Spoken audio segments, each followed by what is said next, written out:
तो दोस्तों RT admission session 2025-26 के लिए आवेदन प्रक्रिया शुरू हो चुकी है।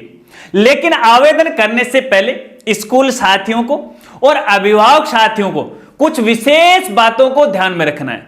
तो इस वीडियो में मैं आपको एक अभिभावक साथी को इन एडमिशन के लिए क्या क्या पूर्व तैयारियां करनी है, कौन कौन से दस्तावेज तैयार करने, आवेदन फॉर्म कब से भरे जाएंगे, कैसे भरे जाएंगे और आपके बालक बालिका का आरटी के तहत किस तरह से प्रवेश होने वाला है, ये जानकारी बताऊंगा।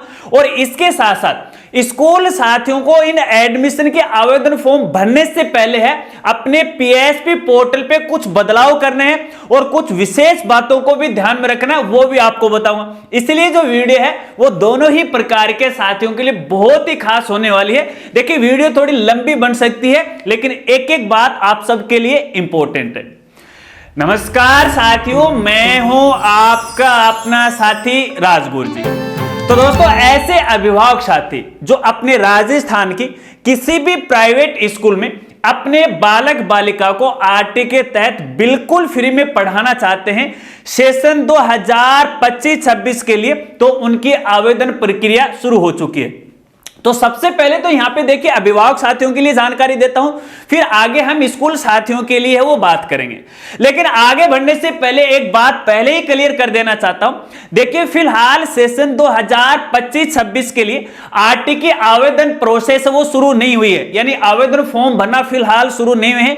फिलहाल यहां पे देखिए विभाग के द्वारा स्कूलों के लिए गाइडलाइन है वो जारी की गई है, इसलिए यहां पे अभिभावक को पहले ही तैयार होना है, क्योंकि जब यहां पे आवेदन फॉर्म भरना शुरू होंगे तो टाइम कम रहेगा और उस समय यहां पे देखिए आप आवेदन तो कर सकते हो लेकिन आपके दस्तावेज सही समय पे तैयार नहीं होंगे तो फिर आवेदन आप कैसे कर सकते हो। तो साधारण सी बात है, पहले ही आपको यहां पे तैयारी करनी पड़ेगी।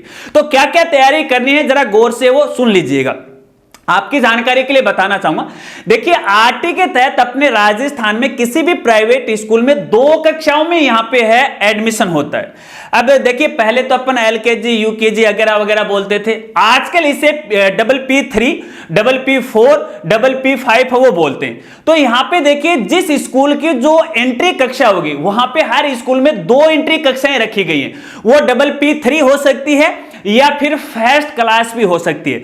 जिन स्कूलों के अंदर यहाँ पे एलकेजी यूकेजी या PPP3 4 5 नहीं संचालित है, डायरेक्ट फर्स्ट क्लास से संचालित है, तो उनमें तो यहाँ पे फर्स्ट क्लास में एडमिशन होंगे।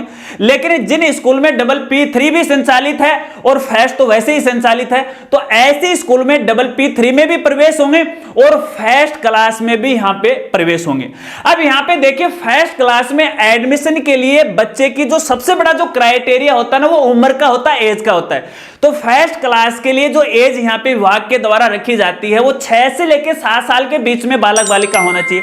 अगर PPP3 की अपन बात करें तो वो 3 से लेकर 4 साल के बीच में होना चाहिए। और यहाँ पे देखिए जो आयु की जो गणना ना वो हमेशा 31 मार्च को आधार मानते हुए की जाती है। देखिए समय के अनुसार विभाग के द्वारा इसमें संशोधन किया जा सकता है, जैसे अपडेट आएगा अपडेट की जानकारी आपको जरूर दूंगा। लेकिन आपके बालक बालिका की ये एज है तो आप इन कक्षाओं में है एडमिशन दिलवा सकते हो। अब इसका मतलब ये भी नहीं है कि आप अपने बालक बालिकाओं को कक्षा 2 में 3 में 4 में डायरेक्ट एडमिशन दिला सकते हो, नहीं, डायरेक्ट एडमिशन यहां पे नहीं होगा, या तो फर्स्ट क्लास में होगा या फिर PPP3 के अंदर होगा। अब यहां पे देखिए अभिभावकों और विशेष बातों को ध्यान में रखना। एक तो आप ये चेक कर लीजिएगा कि आपके बालक बालिका का जो नाम है उसके नाम की स्पेलिंग, उसके पिता के नाम की स्पेलिंग, उसकी डीओबी और उसकी कैटेगरी, उनके सभी दस्तावेजों में एक्यूरेट है। अब एक्यूरेट का यहां पे मतलब ये है कि देखिए अपना राशन कार्ड होता है, अपना यहां पे बच्चे का जन्म प्रमाण पत्र होता है, आधार कार्ड होता है या फिर जन आधार कार्ड होता है, वगैरह वगैरह में मिसमैच होता है। तो चेक कर लीजिएगा यहां पे सभी में एक जैसा होना चाहिए, अन्यथा आपके सामने समस्या आ सकती है। इसके अलावा यहां पे देखिए जब भी आप एडमिशन के लिए आवेदन फॉर्म भरोगे तो बालक बालिका का आधार कार्ड होना कंपलसरी है। इसलिए अभी तक यदि आपने आधार कार्ड नहीं बनवाया है तो भैया आज ही बना लीजिएगा। अपने नजदीकी जो भी आधार सेंटर है वहां पे व्यक्तिगत आप जाएगा, बालक बालिका को साथ में लेके जाएगा और कुछ दिन बाद तकरीबन 10-15 दिन में आधार कार्ड बनके वो तैयार हो जाता है। इसके साथ साथ यहां पे यदि बालक बालिका का जन्म प्रमाण पत्र नहीं बना हुआ है तो बना लीजिएगा, उसमें भी नाम है, उसकी डीओबी है, उसके माता पिता का नाम है, चेक कर लीजिएगा, गलती नहीं होने। अगर पहले पहले से बना हुआ है, दस्तावेजों में भिन्नता है, आधार कार्ड में कुछ और है, जन्म प्रमाण पत्र में कुछ और है, अन्य दस्तावेजों में कुछ और है, तो भैया समय रहते हैं इसकी अपडेट की प्रक्रिया है वो शुरू कर दीजिएगा, वरना बाद में आपको यहां पे पछताना पड़ सकता है। अब यहां पे देखिए किस किस प्रकार के बालक बालिकाओं को यहां पे एडमिशन होता है। तो यहां पे एक तो SC ST वाले होते हैं, इसके साथ OBC जनरल कैटेगरी वाले भी इसके अंदर शामिल है। लेकिन यहां पे शर्त है, यदि आप OBC या जनरल कैटेगरी से हो तो आपकी जो वार्षिक आय है वो 2.5 लाख से ज्यादा नहीं होनी चाहिए। यानी जो आर्थिक वर्ग से पिछड़े वर्ग से हैं तो ऐसे परिवार भी बालक बालिका है वो RT के तहत है, यहां पे है अपने बच्चे का एडमिशन किसी प्राइवेट संस्था में करवा सकते हैं। इसके अलावा कोई ऐसा अभिभावक है जो कैंसर से पीड़ित है तो वो भी अपने बालक बालिका का है वो एडमिशन यहां पे वो करवा सकता है। यदि अपने यहां पे दस्तावेज की बात करें तो एक तो बच्चे का आधार कार्ड, एक जन आधार कार्ड, एक जन्म प्रमाण पत्र, एक यहां पे जाति प्रमाण पत्र और मूल निवास प्रमाण पत्र है, इसकी आपको यहां पे आवश्यकता पड़ेगी। अब यहां पे खास जानकारी आपको देना चाहूंगा, देखिए जब आप आवेदन करोगे ना तो उस समय कुछ दस्तावेजों की आपको छूट दी जाएगी जो आपके लिए जरूरी नहीं होंगे। लेकिन जब आपके बालक बालिका का किसी स्कूल के अंदर एडमिशन यहां पे फाइनल हो जाता है तो उस समय जब भी जांच दल आता है एडमिशन की जांच करने के लिए तो उस समय उस बालक बालिका के ये दस्तावेज मौजूद होना जरूरी है। तो इसलिए यहां पे आप बाद में भी बनाओगे तो ये काम आप पहले क्यों नहीं कर लो ताकि बाद में आपको किसी प्रकार की कोई परेशानी नहीं है। तो यहां पे जाति प्रमाण पत्र है बालक बालिका के नाम से होना चाहिए, मूल निवास प्रमाण पत्र है वो भी बालक बालिका के नाम से होना चाहिए। वैसे एक बार माता पिता के नाम से चल जाएगा लेकिन बाद में आपको यहां पे परेशानी आएगी, तो इन दस्तावेज की आवश्यकता होगी। इसके अलावा यहां पे देखिएगा यदि आप असुविधाग्रस्त हैं या आर्थिक स्थिति के आधार पर अपने बालक बालिका का एडमिशन करवाना चाहते हैं तो आपको एक इनकम सर्टिफिकेट की आवश्यकता होगी जो कि 2.5 लाख से कम होने चाहिए। 4 पेजों वाला इनकम सर्टिफिकेट है आपको बनाना है। संबंधित जो भी दस्तावेज हैं आदेश हैं देखना है डाउनलोड करना है तो इसके लिए आप हमारी साइट पे विजिट कर सकते हो। हमारी साइट का नाम है rajgurji.com। यहां पे प्राइवेट स्कूल का एक मेनू मिलेगा, RT का सेक्शन मिलेगा, सारे दस्तावेज आपको यहां पे मिल जाए, कहीं दूर जाने की आपको यहां पे आवश्यकता नहीं है। लेकिन जो यहां पे आय प्रमाण पत्र है इनकम सर्टिफिकेट है वो आपको फिलहाल नहीं बनाना है क्योंकि इनकम सर्टिफिकेट की जो वैधता होती है वो मात्र 6 महीने की होती है। तो इनकम सर्टिफिकेट मात्र 1 दिन में बन जाता है, कोई भागादौड़ करने की आवश्यकता नहीं है। लेकिन समस्या आती है आधार कार्ड, जन आधार कार्ड, अपने जाति प्रमाण पत्र, मूल निवास प्रमाण पत्र बनाने में। तो नजदीकी मित्र से जाके आप इसके लिए आवेदन वो कर दीजिएगा। अब यहां पे देखिएगा जब भी बच्चे का आवेदन होगा लॉटरी निकलेगी और लॉटरी के बाद यहां पे देखिए मैक्सिमम आप 5 स्कूलों में आवेदन कर सकते हैं। इन्हीं 5 स्कूलों में से किसी एक स्कूल के अंदर है आपको यहां पे है रिपोर्टिंग करनी पड़ेगी। अब रिपोर्टिंग करने के बाद यहां पे देखिए दस्तावेज का वेरिफिकेशन होगा, सही है तो स्कूल के द्वारा वेरीफाई कर दिया जाएगा, अगर सही नहीं है तो रिजेक्ट भी कर दिया जाएगा। फिर आपको CBO के द्वारा है, कई बार क्या है कि स्कूल वाले गलती भी कर देते हैं वेरिफिकेशन करने में, और अगर स्कूल वाले वेरिफिकेशन नहीं करते हैं, पोर्टल को चेक ही नहीं करते तो सब काम ऑटोमेटिक है।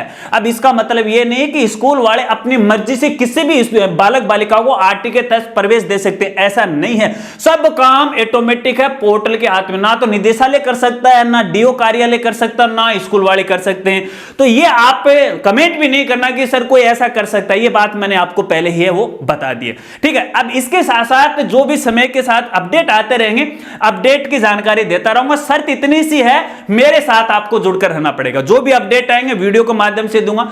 और यहां पे देखिए सोशल मीडिया फेसबुक है, इंस्टाग्राम है, टेलीग्राम है, सब पे यहां पे मैं जानकारी दूंगा, तो सबके साथ आप जुड़ जाएगा यदि आपको अपने बालक बालिका का एडमिशन है वो करवाना है, ठीक है। चलिए ये तो रही अभिभावक साथियों के लिए बात करते हैं स्कूल साथियों के लिए। देखिए सभी स्कूल साथियों को मैं कहना चाहूंगा, देखिए फिलहाल आवेदन प्रक्रिया तो शुरू नहीं हुई है, ठीक है, जैसा कि मैंने वीडियो में आपको पहले बताया। फिलहाल आपका यही काम है कि आपकी स्कूल की जो PSP पोर्टल है उस PSP पोर्टल की प्रोफाइल को आपको अपडेट करना पड़ेगा। प्रोफाइल में किसी प्रकार की गलती आपको नहीं करना है क्योंकि प्रोफाइल एक बार लॉक हो जाएगी तो फिर इसमें करेक्शन करना संभव नहीं होगा। तो ध्यानपूर्वक आप अपनी प्रोफाइल को देखिएगा, लेकिन प्रोफाइल भरने से पहले आपको यह भी ध्यान रखना है कि कुछ ऐसी विशेष बातें होती हैं उसके अंदर जो आप स्वयं अपनी स्कूल की ID से उसमें बदलाव कर सकते हैं, लेकिन कुछ ऐसे बदलाव हैं जो आप अपने लेवल पे नहीं कर सकते। इसके लिए आपको संबंधित अपने जिले शिक्षा अधिकारी का जो कार्यालय वहां पे व्यक्तिगत जाना पड़ेगा, एप्लीकेशन आपको लिखना पड़ेगा।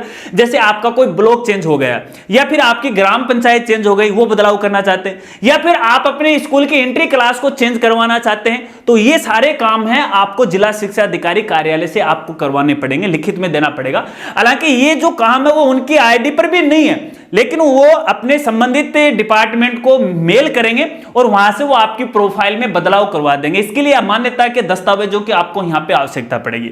अब एक खास बात का आपको ध्यान रखना, देखिए हाल में कुछ डिस्ट्रिक्ट में चेंज हुआ है, बदलाव है, कुछ तहसीलें बदली गई हैं, तो उस आधार पे आप अपनी प्रोफाइल को बदल लीजिएगा। और यहां पे देखिए प्रोफाइल को लॉक करने की जो लास्ट डेट है वो 3 मार्च 2025 तक है।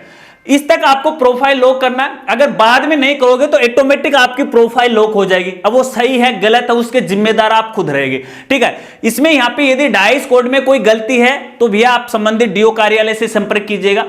अब यहाँ पे देखिए कुछ हर साल देखने में आता है कि कुछ स्कूल साथी नहीं यार अपन तो प्रोफाइल भरेंगे नहीं, अपने को नहीं एडमिशन नहीं लेना, ऐसा मत करना, समस्या आएगी। विभाग बड़ा यहाँ पे जागरूक हो रखा है। इसके अलावा यहाँ पे देखिए मेरे देखने में हर साल ये आता है कि आपकी स्कूल का जो एडमिशन जो मीडियम है वो हिंदी मीडियम है और बच्चे आप पढ़ा रहे इंग्लिश मीडियम के, तो ये भी सरासर यहाँ पे गलत है। तो यहाँ पे देखिए मैंने शुरुआत में नहीं बताया, अभिभावक साथियों को भी मैं कहना चाहूंगा जब भी आप अपने बालक बालिका का किसी स्कूल में एडमिशन दिलाने की सोच रहे हैं तो पहले पता कर लीजिएगा कि वो स्कूल इंग्लिश मीडियम में संचालित है या फिर हिंदी मीडियम में संचालित है। देखने में ऐसा है कि स्कूल को इंग्लिश मीडियम की मान्यता नहीं है, हिंदी मीडियम में आवेदन आपने कर दिया, ठीक है। अब स्कूल वाले हैं हिंदी मीडियम में पढ़ा रहे हैं, तो ये गलती आपको नहीं करना है। इसके साथ साथ स्कूल साथियों को और अभिभावक दोनों को मैं यहां पे कहना चाहूंगा, देखिए कोई भी बालक बालिका का जो एडमिशन है आप अपनी ग्राम पंचायत या फिर अपनी नगर निकाय के बाहर के नहीं ले सकते। मान लेते हैं कोई गांव का बालक बालिका है तो वो शहर के स्कूल में एडमिशन के लिए पात्र नहीं है, ना ही कोई किराएनामे के आधार पर है इनका एडमिशन होगा, ठीक है। एक ग्राम पंचायत से दूसरी ग्राम पंचायत के बालक बालिकाओं का यहां पे एडमिशन नहीं होगा। देखिए हर साल यहां पे स्कूल साथी गलती करते हैं, जब जांच दल आती है तो उनके आवेदन फॉर्म को रिजेक्ट किया जाता है, लेकिन कुछ साथी ये कह सकते हैं हमारे तो वर्षों से चले आ रहे, कोई मना ही नहीं करा, कहां लिखा है किरायानामा नहीं है। भैया ठहर जाओ, इसी प्रक्रिया में मैं लगा हुआ हूं। अभी मेरी कुछ दिन पहले सीताराम जाट जी निदेशक महोदय उनके साथ में मीटिंग हुई थी इसी प्रकरण को लेके। अब भैया मैं यहां पे जयपुर जाने वाला हूं, अभी शायद 21 मार्च को मेरी यहां पे मीटिंग है, ठीक है ना। अब उसमें खुलासा हो जाएगा, फिर आपको मैं सही जानकारी दूंगा, इसलिए मैं आपको पहले ही अवेयर कर रहा हूं गलत एडमिशन आपको नहीं करना। अगर आपके एरिया का नहीं है, अगर मान लेते हैं कोई शहरी निकाय है, तो आप अपने शहर के जो भी वार्ड है, पहले जिस वार्ड में आपकी स्कूल है उनके एडमिशन लीजिएगा, फिर उसमें आवेदन नहीं है तो दूसरे वार्ड का लीजिएगा। अब इसका मतलब ना आपने दूसरे शहर का ले लिया, दूसरे गांव का ले लिया। कुछ अभिभावक के साथी ऐसे हो सकते हैं जो अपना गांव छोड़ के किसी शहर के अंदर रोजगार के लिए गए हुए, वहीं पर उनका रहना सहना है, तो सोच रहे हैं कि यार इस शहर के स्कूल में एडमिशन करवा लें, तो भैया आप इसके लिए पात्र नहीं हो, कहीं पर भी जाने की आवश्यकता नहीं, माथाफोड़ी करने की आवश्यकता नहीं है, ठीक है ना। अन्यथा भविष्य में आपको यहां पर समस्या आने वाली है। स्कूल साथियों को मैं कहना चाहूंगा, देखिएगा यदि आप गलत एडमिशन ले लेते हो तो विभाग जब भी संज्ञान में आएगा तो आपसे वसूली की जाएगी सूत समेत। दोहरा नामांकन की तो वसूली कुछ हो गई है, कुछ चल भी रही है। तो राजगुरु जी कभी आपको फंसाना नहीं चाहता है। अक्सर स्कूल साथी कहते हैं राजगुरु जी तो प्राइवेट स्कूल साथियों के लिए खिलाफ। अरे खिलाफ मैं उसी बात के लिए होता हूं जो नाजायज काम होता है, जो नियमों का उल्लंघन करता है, बच्चों के भविष्य के साथ खिलवाड़ करता है। बाकी राजगुरु जी तो आपकी तरह इंसान है, मेरा फर्ज है आपको सही जानकारी देना। अब उसे आप माने नहीं माने ये जिम्मेदारी आप सबकी है। तो स्कूल साथियों को कहना चाहूंगा सबसे पहले आप अपनी प्रोफाइल है नियमानुसार अपडेट कीजिएगा। अब जो भी साथियों को नहीं पता प्रोफाइल कैसे अपडेट की जाती, ज्यादा से ज्यादा कमेंट कीजिएगा, एक सेपरेटली वीडियो बना दूंगा। तकरीबन आपके पास है 3 मार्च तक यहां पे है वो समय रहने वाला। इसके अलावा इन एडमिशन को लेके आपके जो भी सवाल है बेझिझक आप मेरे साथ वो शेयर कर सकते हैं, और जैसे जैसे यहां पे अपडेट आते रहेंगे वैसे वैसे आपको अपडेट की जानकारी देता रहूंगा। अगर वीडियो जानकारी आपको अच्छी लगी हो तो वीडियो को लाइक करना। लाइक तो करते ही नहीं है क्योंकि आपके अंगूठे में दर्द होता है, और ना आप यहां पे शेयर करते हैं क्योंकि शेयर करने में तो राजगुरु जी की रीच है वो बढ़ जाएगी ना। क्यों अपन राजगुरु जी को शेयर करें, मर्जी आपकी है, लेकिन मौखिक रूप से लोगों को शेयर कर देना ताकि सबकी मदद हो जाए। बाकी अपना तो काम तो चलता रहेगा, नो टेंशन है। जिसको जरूरत होगी वो यूट्यूब पे आएगा, लेकिन रिकमेंड मैं आपको ये करूंगा, जब यार मैं आपके लिए इतनी मेहनत करता हूं तो बस एक शेयर करने में आपका क्या बनता है, क्या जाता है आपका, तो कर दीजिएगा। बाकी आपकी यहां पे मर्जी है। मिलते हैं फ्रेंड्स अगली एक नई वीडियो के साथ, तब तक के लिए जय हिंद जय भारत।